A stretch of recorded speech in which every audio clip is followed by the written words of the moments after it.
without the padded parts of practice. So the last couple of days, from a padded standpoint, it's been helpful for the evaluations for sure, especially for the big guys. How impactful on Golston is missing this time that he's missing? Yeah, I think as a young player, anytime you miss, there's going to be an impact. The good news side of him, this is a really bright guy that through the practices in the spring, we did play him at a number of different positions. So I would say mentally, from a playbook and that side of thing, he's in good shape. The thing that all young players need, you know what it is, reps. And they need time and experience. So when it's ready, we'll get him back and work him into that. I was very encouraged about where he had stopped during the spring. And so not to have him for a while, it's a bummer. But I know that he is coming back, so that's a good thing. And when it does, we'll make sure, we hit him every step of the way. But mentally, he's good. Just there's nothing like playing. How important is the Hall of Fame game? It doesn't count, but maybe it does count a little bit because of anytime you get a chance to compete, I think it's a big thing. And so in the preseason, for a lot of players who, new system, they need time, they need experience, and there's nothing like going against, an opponent and game scenario and situation. So to be in that arena as a young player and step in and play and get some experience, I think it's super important. So I see it as a total advantage when you do have it, because here's some guys that you want to see more of, and you want to see them in those moments. So for the older players, you won't see that as much. But for the younger players, anytime you can get a chance to go compete and do it, they want it. And that's the thing right now. Guys are wanting more reps, and that's a good thing. That's what you want from a player, where they're feeling the urgency. I need a little more. And so I had told the coaches those are rich people problems. In the early part of training camp, guys want more. At the end, I'm doing good. I'm okay. So I'm really looking forward to seeing the guys push it, because I've been very pleased with their effort of where they're at. And of course, everybody wants more reps, because as a young player, what are you trying to prove?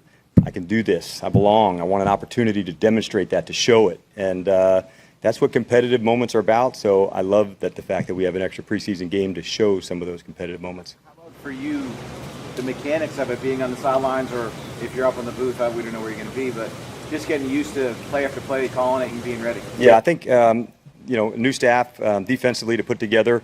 Clearly we have our game day roles and how we'll go execute those, but I'll be in the press box to call the game, and have a couple guys up there with me. The rest of the guys will be down the field, and each of them will have some roles. But much like when you go through a first practice, this is how we're going to do. This is where we're going to go. So preseasons are good for lots of firsts. This is where we're going to be at halftime. This is what we're going to cover. And so don't miss one step, of the preparation and how it goes through. So yeah, we're looking forward to it. Why is press box the place for you during a game?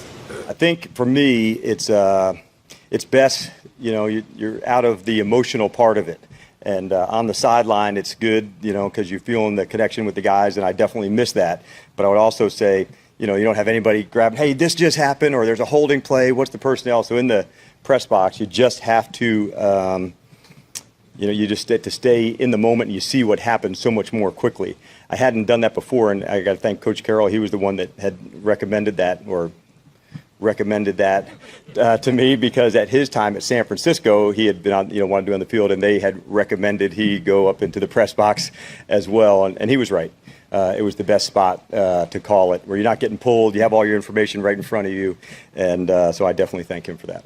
Dan, some of the veterans who were drafted while Marinelli was still here talk about how when you come in, they feel comfortable because they feel like this is a scheme we were drafted to play. What's the key to, I guess, maximizing that familiarity, but also encouraging them to do different things, different packages and disguises? Yeah, that's a great question. I would say probably system-wise, there would be some similarities. And so some players, I even went back a year, to look at some other things and some other techniques. But at the end of it, finding good communication. This may be just like you have done. This is close to what you've done. So finding some similarities. I've certainly watched, through the NFL, and Rod, I knew his background. So it's not a carbon copy, but I would say there's some similarities. He's one of those guys who feels, this is more what he fits to do. It fits his team. Is that what you see from him, why he's been able to play fast? I've been really impressed by him. It's not just the speed; it's the technique that he's using, trusting where he's at, what to do. You knew in the off season he was going to work hard on his tackling, and I'd say from the linebacker standpoint for Jalen and Leighton both, I felt their intensity from the off season about what they wanted to improve upon, and I see that carrying over now into their work. They're both very intentional about what they want to get better at, And I've definitely seen that come on the field. Just playing with a swagger and a confidence factor into creating turnovers?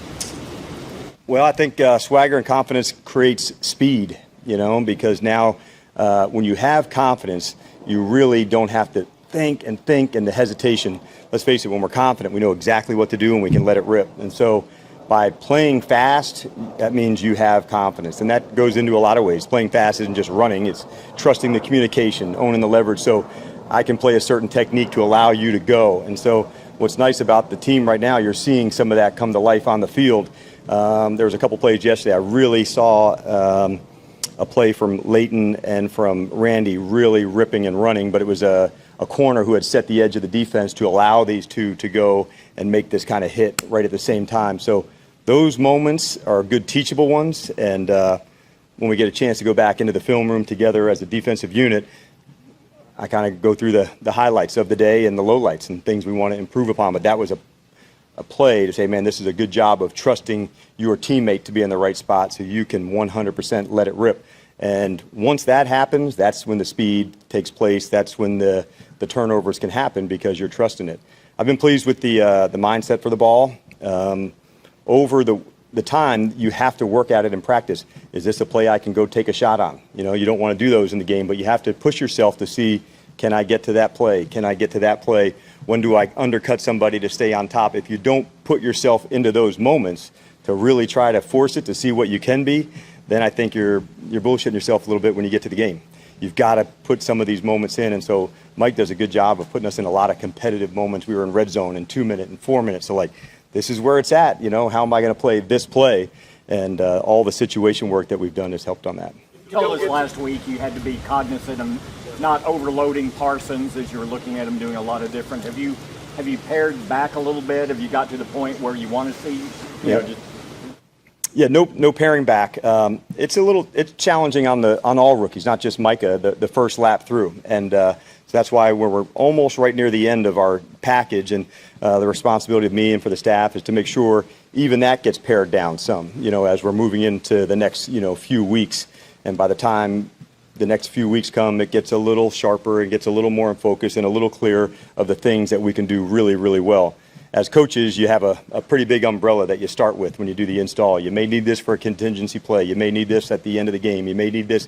Some of them are one-offs, but it's still volume for the install. But for the things that you'd have up every single week, more reps at it, more reps. And that allows you to play fast and fast and fast again and again and again. So it's part of the process, going through it.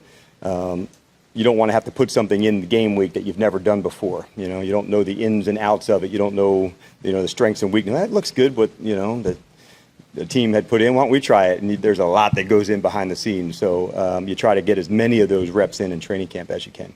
The footwork and technique that you coach to a 6'4" cornerback like Deshaun, is that different than what's on the plate of a 5'10" Yes. corner? And how do you adapt his size so that with his movement, his size isn't a liability? Yeah, but use it where it's at its strength. Exactly. So, yes, I would say let's all think fundamentally this is the scheme. But then within it, what are some tools that you'd use based on who you were and how you play? Some players, and you're talking specifically about cornerback, it sounds like, are better just off. Some guys want to be on the end of the line to fight. And so having the ability to work in and out with both of the techniques, that's the big thing. Now, there's some formations that, hey, you got to get out. This is the technique you play. But it does allow us to play in a scheme that the player can have him play to his strengths. And that's, I think, what you're talking about. When you don't do any real tackling compared to 20 years ago or whatever, Yep. you got to get drastically better in run defense. How have you learned to see what's out there and determine are we really getting better? Yes, and it's a huge point, and it's something that we hit on a daily basis because although you're not tackling to the ground, you are talking about your angles and your pursuit, and the term we use is called tracking. And how do you track the ball carrier? Usually there's a leverage. We're a leverage-based tackling team, so if you were running to this side, to my right, it'd be a right shoulder hit. So how do I track your hip with my right shoulder? I can run through the contact. Conversely, on the other side of me, if you're on my left side, I'm owning the leverage to there. So part of tackling is owning your leverage. And How can you see that? You can watch it on film. Hey, man, what's the leverage here? And having guys like Tony Pollard run down the field, even after the first guy, in practice, may tag him off or get to a leverage, now the next guy has to work it. The next guy has to work it. So there's some benefits when you're not taking a guy to the ground, because the running plays, or the passing ones as well, go on for 20 or 30 yards. Linebacker gets a look at it. Safety gets a look at it. Is there anything like to the ground? No. But having the open field tackling drills that we do against the offense players, like a guy like CD, you better own your leverage or he's going to make you look bad. And so there's no better guys to practice against than the offense. Sometimes when you can see, imagine a linebacker trying to work a linebacker, it's just not the same. So the good thing here, Coach puts both sides together in some fundamental periods, and that alone helps. Now, I won't have a real sense until we do start tackling. But the good news is I think we're taking it to a space that you can. You mentioned how key it was to go back multiple years on some of these defenders' films. How, if at all, did Jalen's game last year look different to you than his film from previous years? And based off what you saw from that, what's the key to maximizing his game this year? Well, I'd say there's a number of things, but I would say one of the things that's really jumped out to me is I feel like his stride extension has certainly improved. I feel every bit of his speed. There's been a couple of plays that he was flying, and at times I thought maybe those were smaller steps. He's worked extremely hard. Now when he's closing, whoom, man, do you feel that speed to go. So I would say that's one of the things for him that I've certainly seen. We're blitzing him more. I think he's a physical player. He's always had a good run and hit factor to him, so that's something I'm looking forward to seeing come to light for him. What are your impressions been of Neville Gallimore? We've talked about in the past, the guy who takes the jump from year one to year two, and for everybody's covered football for a long time, that happens. Some are bigger than others. Some are 2 to 3, but this is the trajectory that you want a player to go to, and that's what I'm seeing from him. He's lighter than he had been. That was by design from us, but I feel his strength, I feel his get off, I feel his upfield movements. So he's off to a good start, and I would say he is one of the players you see ready to take the step, ready to take the jump. He's really putting out effort to do that. Dan, Casey, Curse, Hooker when he gets out there, McQuamu, what'll be the separators? You can't keep all of those guys. What'll be the separators? Yeah, I would say that's a good question, but I would say that the consistency in the performance for certain is one. The good news is a number of these players have the critical factors that you're looking for, like whether it's size to guard somebody, the middle field play of a guy like Kays who can really run. So it's good to have versatility, when you're building a defense, because not every team that you play is in a similar way, in terms of their scheme and how they have players, and these big tight ends that we're seeing compared to some teams that just regularly play in 3 and 4 receivers. I think the name of the game, especially at the safety spot, is versatility. You want some that can go down and guard receivers, and then you need some other guys that can really break out of the middle of the field, and then some other guys that can really guard guys. If you have them all in one, man, you hit it pretty big. But more often than not, it's more than one job. How is Neil handling this new role that he's in from what he's done previously? Yeah, I'm proud of the work that he's put in. He's very intentional about his improvement, about his technique, and he's off to an excellent start at the linebacker. He's played a number of the positions when he was in Atlanta. We just tricked him and didn't call him a linebacker. We said, no, man, you're a safety. But he was playing linebacker things. So I never told him he was a linebacker, but he was a linebacker, 70% of the snaps. So the just likes help with him. Hey, this is just like a call you had. This is something that you've built on from before. So he's been off to an excellent start at that. Just not playing the deep half of the field, which he did some, but he played down in the box quite a bit. So it's not so foreign for him. And how has Terrell Basham's energy impacted your defense? And has there been a favorite moment or two that he's brought that energy? Wow, that's awesome. He has impacted us for sure. And when you have, people who are uplifting, who can bring that, it rubs off to others. There's no question about it. What I've seen so far from him is versatility. I could see him having a role where he plays on third down, both at end and tackle. On first and second down, we see him as a DN. He's going to have a special teams role. So sometimes the role players, that make up a team have critical roles, to help play winning football. And I think Basham is a clear example of a player who can play winning football and add to the team. So we're excited about what he's brought so far. He's a very versatile guy. He really is. A number of guys who are role players, they come from different places where they were role players. You don't have any, proven big-time players. Well, I guess we got to wait and see on that. But you see the potential for that, or will that be? Well, yeah, I see the potential for that. And ball hawking and tackling and finishing people, like, I definitely see that. And it's a great thing about football, man. So you get to go out and prove it, you know, and so the best of the best, you get to prove it. And I have a sense there'll be some people on this defense that will have very big chips on their shoulder with much to prove, coaches included. Thanks, Chris.